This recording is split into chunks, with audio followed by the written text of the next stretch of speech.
दोस्तों, एक बार फिर से स्वागत है आपका मेरे इस यूट्यूब चैनल में।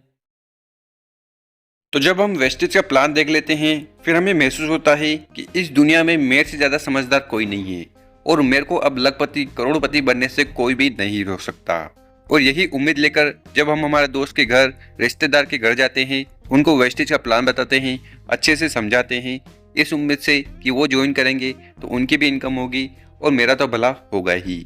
पर जब हम अच्छे से प्लान बताते हैं, सब कुछ अच्छे से एक्सप्लेन कर देते हैं, उसके बाद वो मना कर देते हैं कि हमें तो नहीं करना और अलग अलग बहाने बनाते हैं। क्योंकि कई बार क्या होता है कि हमें पता होता है कि उस व्यक्ति की जो फिनेंशियल कंडीशन है, आर्थिक स्थिति है, वो खराब है, हम उसका ही भला करना चाह रहे थे पर वो मना कर देता है।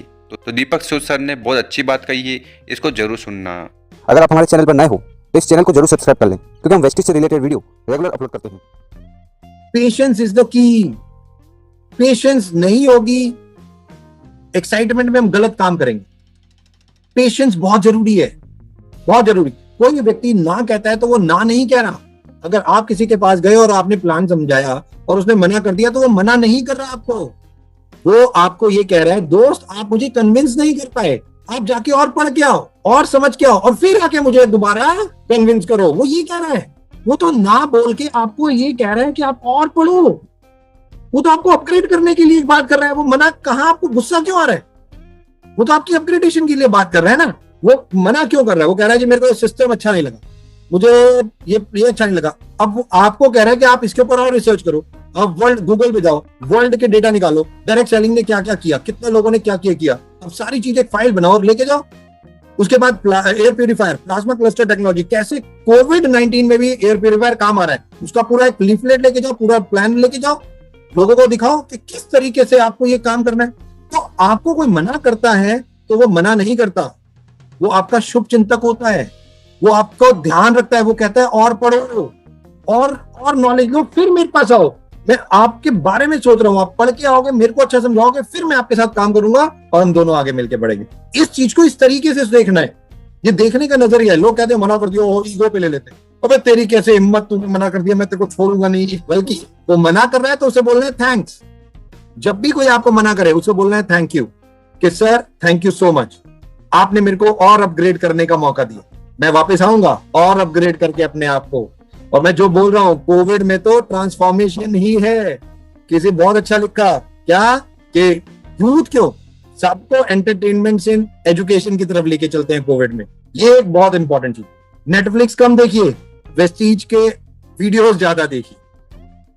तो बस यही तो डिफरेंस है एक ज्ञानी और अज्ञानी में। When someone is refusing, how will you take it? Either in positive or negative. अगर आपको कोई मना करता है तो आप उस बात को कैसे लेते हो, अच्छे में लेते हो या बुरे में? अगर आपने नेगेटिव ले लिया तो फिर आप उस व्यक्ति से हाथ धो बैठोगे और आपका ईगो हट हो जाएगा और आप ये भी सोचोगे यार मेरा तो पक्का दोस्त है, रिश्तेदार है, परिवार वाला है, फिर भी मेरी बात नहीं सुनता। तो आप अगर इसको पॉजिटिव लोगे तो आपका ईगो भी हट नहीं होगा और आप उस व्यक्ति से आगे भी बात कर पाओगे। तो असल में आपको ये सोचना चाहिए कि कैसे मैं इस व्यक्ति को अपनी टीम में या इस कंपनी में लाऊं ताकि इसका भविष्य सुधरे, इसकी जो आर्थिक स्थिति है वो सुधर जाए। क्योंकि हमारा जो इंटेंशन है उसके प्रति सही है।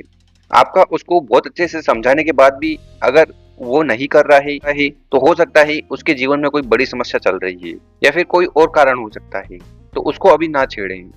और इसी के साथ बहुत सारे लोग गलत इन्फॉर्मेशन की वजह से भी नहीं जुड़ते हैं क्योंकि मार्केट में ऑलरेडी बहुत ही नेगेटिविटी है और उसी को चलते लोग अपने परसेप्शन, नजरिया बदलते रहते हैं।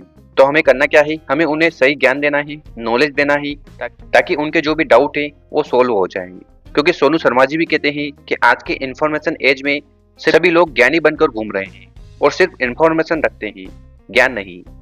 तो हमें उनको ज्ञान प्रदान करना ही ताकि वो सही निर्णय ले पाए। ये जो बिजनेस है ये कंसिस्टेंसी का बिजनेस है, यानी कि आपको लगातार 1 2 3 साल मेहनत करना पड़ेगा। क्योंकि एक दिन में अगर सफलता मिल जाती तो एवरीवन विल बिकम बिलियनियर और मिलियनियर और दैट इज नॉट पॉसिबल। तो यहाँ पर भी आप वो उम्मीद ना रखो क्योंकि एक बिजनेस है, कोई स्कीम नहीं है, कोई पोंजी स्कीम नहीं है, कोई लूटने का काम नहीं है कि भाई आज जुड़ जाओ और कल करोड़पति। That is not possible anywhere in the network marketing.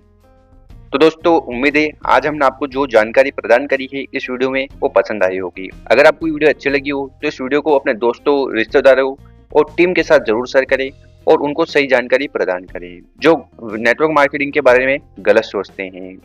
Thank you.